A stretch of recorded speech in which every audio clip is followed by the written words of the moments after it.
DayZ update 122 has just hit PC and console servers. Let's go through all the important additions, fixes and changes in this update.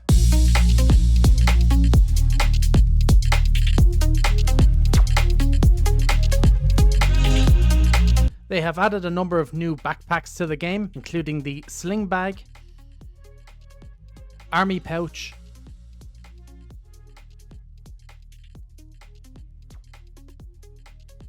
canvas bag, leather duffel bag,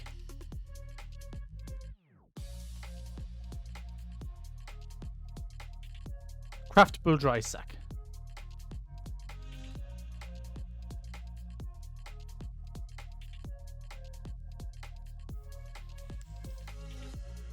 Hip pack,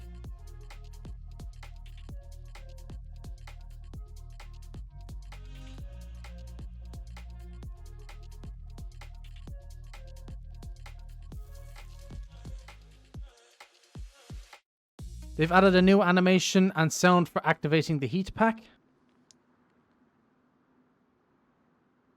They have added a white variant of the fingerless wool gloves. So first of all, they've added a new sound for opening canned food.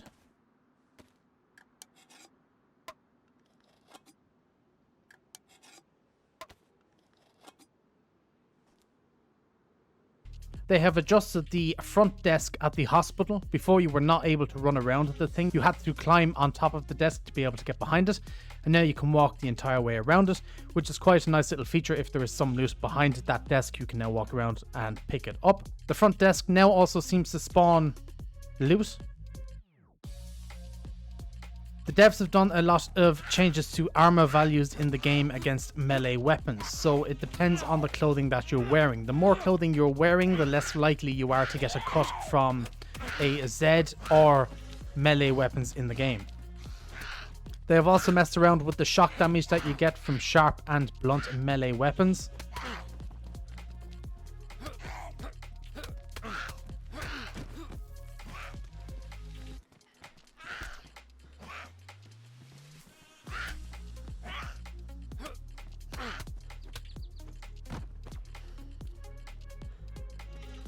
They've also went ahead and adjusted the spawn rates for backpacks in the game, so they'll be a little bit more difficult to find.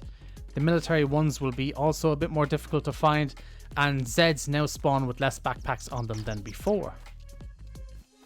This update did add a number of changes to the server browser in the game, which is a big thing coming as this server browser was always kind of slow and lacking in places. A few examples of the changes is showing exact player numbers on servers now, so no more guessing how many people are actually on a server.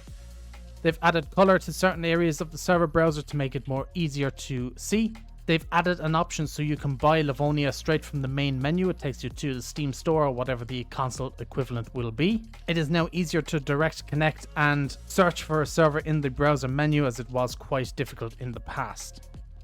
And that's all the main additions, fixes and changes in this update. There is a lot more in terms of fixes and changes, but they're not as major as these ones here, and I've already covered them in a previous video and I didn't want to be covering the same stuff again. I will leave a link to the patch notes down below, so if you want to check out any of those smaller changes and fixes, you can do in the description down below. But otherwise than that, a decent little update, a lot of fixes and stuff in there, which is always great to see. Let me know what your thoughts are in the comment section down below on this update, and I shall catch you guys in the next video. So peace out for now.